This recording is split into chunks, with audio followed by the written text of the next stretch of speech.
जितने भी अखबारों में सर्वे हैं, कौन सा आपके चैनल ने जो कराया? हाँ, हमारे चैनल में वो फ्रॉड सर्वे था। ये आपकी पार्टी गंगोत्री है, इसमें आके सब साफ हो जाते हैं। आप चाहें तो मैं आपको पूरी डिटेल दिखा। मेरे को सारी पता है सर, मैं अभी बता देता हूँ सर। अच्छा, आपको पता है, उसके बावजूद आपने इनको टिकट दी? ये सब वो लोग हैं जिन्होंने मिलकर के एक आप पार्टी में थे, ये लोग, इन्होंने छोड़ दिया है, अब इन्होंने बाप पार्टी बनाई है। इसके अलावा भी कोई और है? बहुत है, अभी तो शुरुआत है। रवींद्र जी, क्या बात कर रहे हैं आप? ठीक है। आपकी पार्टी के जो नेता हैं, आपकी पार्टी में आप कह रहे हैं कि जितनी भी टिकट दी हैं वो अच्छे लोग को टिकट दी हैं, उसका एक सर्वे मैंने कराया है। तो जो 70 लोग टिकट दी है, उनमें से 8 आदमी ऐसे हैं जो बीजेपी के एस्टेब्लिश नेता थे और 7 ऐसे हैं जो कांग्रेस के नेता थे। बिल्कुल थे। तो अगर बीजेपी और कांग्रेस के लोग इतने खराब हैं तो उनको आपके टिकट, या आपकी पार्टी गंगोत्री है, इसमें आके सब साफ हो जाते हैं। बीजेपी और कांग्रेस के अंदर जब भी कोई आदमी आता है, बीजेपी या कांग्रेस या किसी और भी पार्टी का, और हमारी पार्टी में आना की टिकट लेना चाहता है, मैंने जैसे बताया कि हम एक एक आदमी की जांच करा रहे हैं। जब कोई दूसरी पार्टी छोड़ के आता है तो उसकी 3 गुना जांच कराते हैं हम लोग। जिनकी आपने 3 गुना जांच कराई, उनकी थोड़ी जांच मैंने भी कराई। हाँ, बता दीजिए। उत्तम नगर विधानसभा से आपने टिकट दी है देशराज राघव को। इनको माना जाता है राशन माफिया।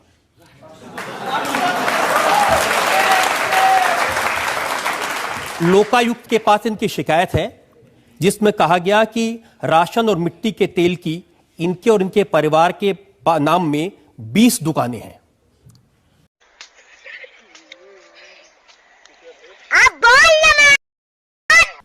मिलावट का सामान बेचते हैं, पत्नी के नाम पे, बहन के नाम पे, परिवार के नाम पे, और ये सारी डिटेल्स आरटीआई से निकाली हैं। आप चाहें तो मैं आपको पूरी डिटेल दिखा। मेरे को सारी पता है सर, मैं अभी बता देता हूँ सर। अच्छा, आपको पता है, उसके बावजूद आपने इनको टिकट दे दी?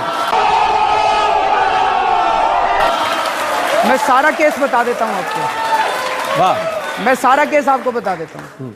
इसके अलावा भी कोई और है? नहीं, बहुत है, अभी तो शुरुआत है। रवींद्र जी, क्या बात कर रहे हैं आप? ठीक है। देशराज राघव अचल शर्मा के खिलाफ पिछली बार इंडिपेंडेंट काउंसलर का चुनाव लड़े थे। अचल शर्मा बीजेपी का आदमी है, उत्तम नगर से। अचल शर्मा बुरी तरह से हार गया। मैं अचल शर्मा की नहीं पूछ रहा, माफिया तो ये है जिनको आपने टिकट दिया है। बात तो बता दूं आपको पूरी।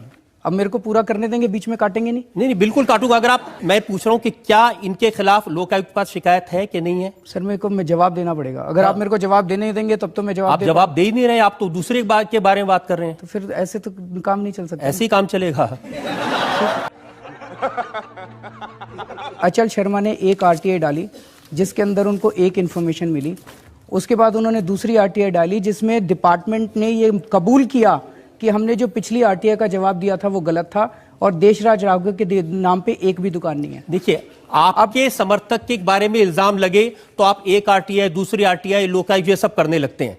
किसी दूसरे के बारे में इल्जाम लगे, सबूत हो ना हो, आप इल्जाम लगा देते हैं। सर, मैं जिस देशराज यादव की एक इंटरेस्टिंग बात बता देता हूं, ये तो छोड़ दीजिए। चलिए, आप कह रहे हैं पहली आरटीआई, दूसरी आरटीआई।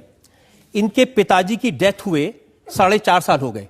ये मेरे पास बैंक के रिकॉर्ड है, उनकी पेंशन अभी भी उनके नाम में आ रही है। सर, इन्होंने देशराज राघव ने बैंक को और डिपार्टमेंट को उसी टाइम लिख दिया था। अगर आप मेरे को बताते, इतने दूध के धुले कि बैंक को कह दिया पिताजी के पेंशन मत देना, मरे हुए 4.5 साल हो गए। कह दिया था सर। क्या बात कर रहे हैं? मैं आपको चिट्ठी की कॉपी दिखा देता हूँ। मैं आपको चिट्ठी की कॉपी दिखा देता हूँ। बैंक की कॉपी है, अभी हाल ही में बैंक में जमा हुए पैसे। हाँ, तो सर इसमें से उन्होंने 4 साल पहले जब उनके पिताजी की डेथ हुई थी, उन्होंने जो चिट्ठी लिखी थी बैंक को, वो चिट्ठी की कॉपी अगर आप मेरे को पहले बताते, हाँ, मैं वो सारे सबूत लेके आ जाता आपके पास। आप पहले आदमी जो मुझे कह रहा है आपकी अदालत में आया तो मुझे पहले बता देता क्या जरूरत है। तो सर, अगर आप ये डॉक्यूमेंट्स दिखा रहे थे, ये तो वन साइडेड डॉक्यूमेंट्स है ना, ये तो वन साइडेड डॉक्यूमेंट आपने भी, मैं आपको काउंटर देने के लिए तैयार हूं। जब लोगों पर इल्जाम लगाए हैं ना, तो वन साइडेड डॉक्यूमेंट पर लगाए हैं। हाँ, तो सर आप तो उसके बाद आप जब प्रेस कॉन्फ्रेंस करते हैं जिसके खिलाफ में, उसको पहले बता देते हैं मैं आपके खिलाफ ये बोलने वाला हूं, अब जवाब लेके आ जाओ। ऐसा तो नहीं हो सकता। नहीं, तो ठीक है भाई, अब तो जनता तय करेगी। देखिए, मैं आपको और एग्जाम्पल बताता हूं। करोल बाग से आपने विशेष रवि को टिकट दिया है। उनके भाई चकित रवि अभी 26 अगस्त को किडनैपिंग के इल्जाम में पकड़े गए जेल में। इसमें एक और इल्जाम है। अरविंद केजरीवाल ने एक शिक्षक की पुस्तक का लेखन चोरी करके लिखा है जिसका नाम है स्वराज। कौन है वो शिक्षक? इन शिक्षक का नाम इन्होंने लिखा है नागर जी। कौन है नागर, मैं तो जानता नहीं हूँ। स्वराज की किताब सर मैंने 6 साल देश के अंदर घूम घूम के लिखी है। आप कह रहे हो किसी की पुस्तक की चोरी है? नहीं, मैं नहीं कह रहा हूँ, ये पता नहीं है कौन जैसे है। आप इल्जाम लगाते हैं, लोग आप पर भी इल्जाम लगा देते हैं। उन्होंने इसको लेकर के आपके खिलाफ एक केस भी किया है। कौन से कोर्ट? और ये सब वो लोग हैं जिन्होंने मिलकर के, एक आप पार्टी में थे ये लोग, इन्होंने छोड़ दिया है, अब इन्होंने बाप पार्टी बनाई है।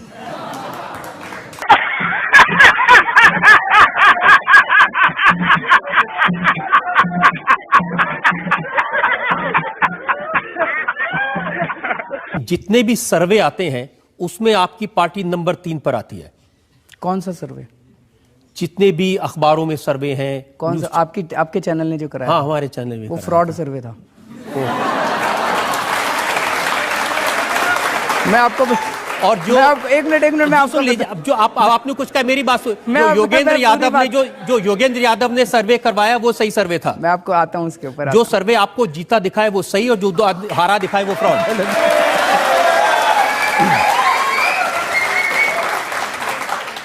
अब जैसे अपने देश में 2G घोटाला हुआ था, जैसे अपने देश में कोयला घोटाला हुआ था, ऐसे भी 15 दिन पहले एक सर्वे घोटाला हुआ अपने देश के अंदर, बहुत बड़ा घोटाला। 5 चैनलों ने मिलकर किया था।